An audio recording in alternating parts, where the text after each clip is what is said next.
حضرت ابو ہریرہ رضی اللہ عنہ سے روایت ہے کہ رسول اللہ صلی اللہ علیہ وسلم نے فرمایا، جب رمضان کا مہینہ آتا ہے تو آسمان کے دروازے کھول دی جاتے ہیں اور جہنم کے دروازے بند کر دی جاتے ہیں اور شیاطین قید کر دی جاتے ہیں۔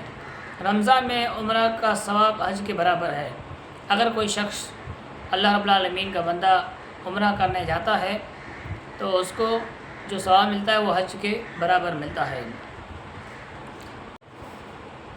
حضرت عبداللہ بن عمر رضی اللہ عنہ سے روایت ہے کہ رسول اللہ صلی اللہ علیہ وسلم نے فرمایا، روزہ اور قرآن قیامت کے دن بندے کے لیے سفارش کریں گے، یعنی سفارش کریں گے۔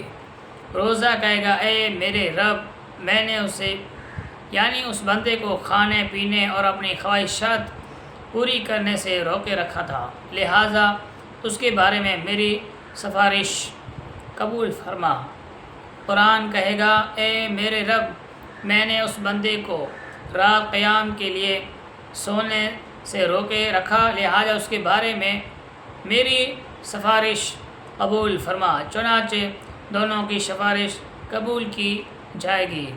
تو ہمیں یہ ہونا چاہیے کہ ہم اس حدیث پر عمل کریں، روزہ رکھیں اللہ رب العالمین کے لیے اور اللہ رب العالمین کے لیے قیام کریں اور قرآن کی تلاوت کریں۔